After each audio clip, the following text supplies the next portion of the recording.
Hey everyone, after a stretch of mostly quiet weather, things are about to take a major turn. We've got a massive storm system developing right now, and it's going to affect millions, actually tens of millions of people across the United States in this storm. So it's going to kick off a really active and potentially dangerous pattern as we head into March. There's so much going on with this system, not just the immediate impacts, but the longer term setup for more storms to follow. So we're going to break it all down. We'll talk about what's coming, the broader impacts, and what the rest of March might look like. But first, let's start with the very latest updates from the Storm Prediction Center, because there's already a lot to keep an eye on. But before we get into the details, hit the subscribe button like this video and leave your thoughts in the comments. Thank you for your support. One of the most dangerous parts of this upcoming storm is definitely going to be the severe weather threat. And when I say severe, I mean severe. What? We are already seeing something pretty rare. There's a day 530 risk for severe weather down in the deep south and stretching into the mid-Mississippi River Valley. That includes cities like Memphis, Little Rock, and parts of northern Louisiana. Now, if you follow these outlooks, you know that seeing a 30 risk this far out is not something that happens often.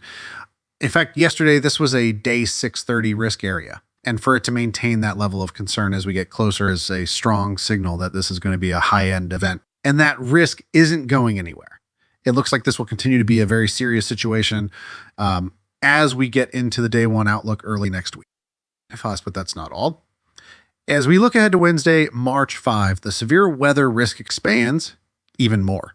We're talking about nearly 30 million people under a 15 probability of seeing severe storms stretching from the Florida Panhandle all the way up into southern New Jersey. That's a huge area.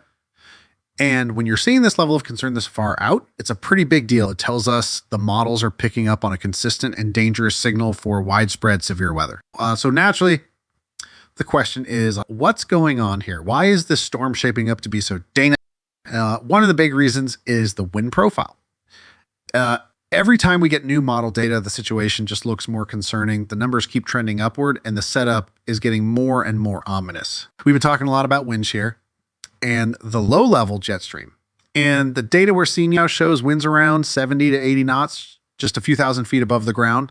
That's intense. Those winds are going to stretch from Louisiana up through the Mississippi River Valley and into the Bootheel of Missouri. And when you combine winds like that with a surge of Gulf moisture, you've got a recipe for some really dangerous storms. And it's not just the amount of moisture that's concerning. It's the incredible contrast between the moist air and the very dry air coming in behind the cold front. We're going to see relatively high dew points in the 60s and even some 70s down south, while the northern part of the severe weather zone may only see upper 50s. But it's not about how deep the moisture is. It's about how sharply it contrasts with the dry air pushing in from Texas and New Mexico. That clash is what fuels severe weather. And in this case, it's setting the stage for some really powerful storms. We're talking about supercells capable of producing strong, long-track tornadoes. And as the system pushes east, the threat's going to continue into states like Georgia, South Carolina, North Carolina, and Virginia. It could even reach parts of Maryland, Delaware, and southern New Jersey by Wednesday. As we move into Wednesday, I think the main threats will shift toward damaging winds and large hail, but that tornado risk is still going to be there. And while it's too early to get into specifics just yet, the fact that we're seeing this much confidence in a forecast this far out is rare. Usually I tell people not to get too caught up in forecasts beyond 4 days because things can change a lot, but this is different. The models are showing such a consistent and strong signal that some kind of major severe weather outbreak is almost inevitable. We'll fine-tune the details as we get closer and start getting more high-resolution data, but right now it's clear that this storm is going to be a big one. Now, even if you're not in the severe weather zone, this storm is still going to have a huge impact. In fact, it's already getting started. Today, we've got a clipper system moving through southern Ontario into southwestern Quebec, and it's going to drop a pretty hefty amount of snow, especially north of the Great Lakes. It's moving fast, and we could see some intermittent blizzard conditions because of the strong winds and cold air being pulled into the northeast. This is going to bring temperatures back down to near or below average in the Ohio Valley and the northeast as we head into the weekend. But unlike some of the brutal Arctic blasts we've seen this winter, this one won't be quite as intense. Just a return to more seasonable cold. Meanwhile, out west, things are warming up. And that's where the storm system really starts to build its strength. As it moves toward the west coast, it's going to bring rain, snow, and some gusty winds. Arizona and Utah could see some strong wind gusts and snow at higher elevations, but the real trouble starts once the system crosses the Rockies and hits the Great Plains. That's when the severe weather threat really ramps up. On the backside of the storm, we're looking at some incredibly strong winds. We could see gusts of 40, 50, even 60 mph. And that's not even in the thunderstorms. And let's not forget about the snow. Colorado, Nebraska, and South Dakota are likely to see some pretty heavy snowfall. And as the system moves east, that snow will spread into Iowa, Minnesota, Wisconsin, and northern Michigan. At the same time, the rain is going to be a big story too. The upper Midwest and Ohio Valley are set to get soaked with heavy rain and gusty winds. Indiana and Illinois are likely to see mostly rain, but it could come down hard at times. Flooding is a real concern here, especially along the Mississippi and Ohio rivers. The ground is already saturated in many areas, and with more rain on the way, we'll need to keep a close watch on rising water levels. As the storm keeps pushing east, the heavy rain will move into Pennsylvania, New York, and New England, while the snow shifts into Wisconsin, upper Michigan, and southern Canada.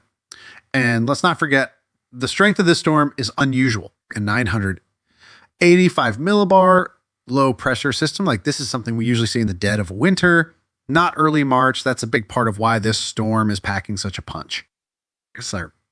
And if you somehow miss out on the rain and snow, you're definitely going to feel the wind. Parts of New Mexico could see 40 to 50 mph gusts on Monday, and those dry winds will elevate the wildfire risk. Even today, with the Clipper system, we're already seeing elevated fire weather conditions thanks to gusty winds across the Midwest. Let's fast forward to next week, because that's where things really get serious. The Storm Prediction Center is already confident in a major severe weather outbreak across the Mississippi Valley on Tuesday, March 4th. They've issued a 30 risk area, which is a level 3 out of 5 enhanced risk for cities like Memphis, Little Rock, Shreveport, and Jackson, Mississippi. And the 15 risk area stretches even farther, all the way up into southern Illinois, central Missouri, and parts of Kentucky. This is a huge area we'll need to keep a very close eye on. And it doesn't stop there. On Wednesday, March 5th, the severe weather threat shifts east. Areas from the Delmarva Peninsula down into the Carolinas, Georgia, and northern Florida are in play. We're talking the potential for tornadoes. And some could be strong, along with damaging winds and large hail. So what's causing all this? It's all about the clash of air masses.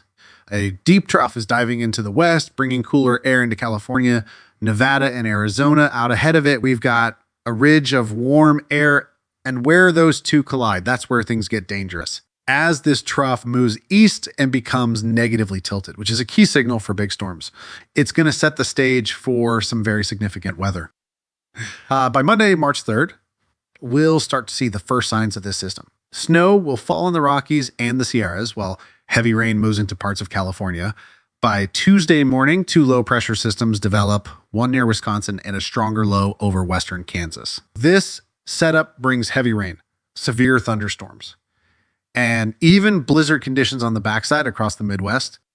Severe weather on Tuesday, the dew point surge into the 50s and 60s as far north as southern Iowa. And that's a big signal for storm fuel. Even though it's early in the season, we won't need a ton of instability to get severe storms going. Combine that with an extremely strong low-level jet. Now, we're talking wind speeds over 85 knots, and we've got everything in place for fast-moving, dangerous storms. Tuesday afternoon and evening, we'll likely see a squall line race across Arkansas, Louisiana, Mississippi, and western Tennessee. These storms could bring strong tornadoes, damaging winds, and large hail. And if we get discrete supercells ahead of the main line, that's where the greatest tornado threat will be. By Wednesday, March 5th, the severe threat shifts east with the potential for scattered severe storms along the eastern seaboard. Places like Myrtle Beach, Savannah, Jacksonville, and Orlando will need to stay weather aware. First, but this system is massive. It's not just about the severe weather. We're also looking at heavy snow and blizzard-like conditions in the Midwest. Parts of Wisconsin, the up of Michigan, eastern Iowa, and northern Missouri could see over an inch of snow per hour, along with gusty winds over 40 mph. And believe it or not, this isn't the end of the story.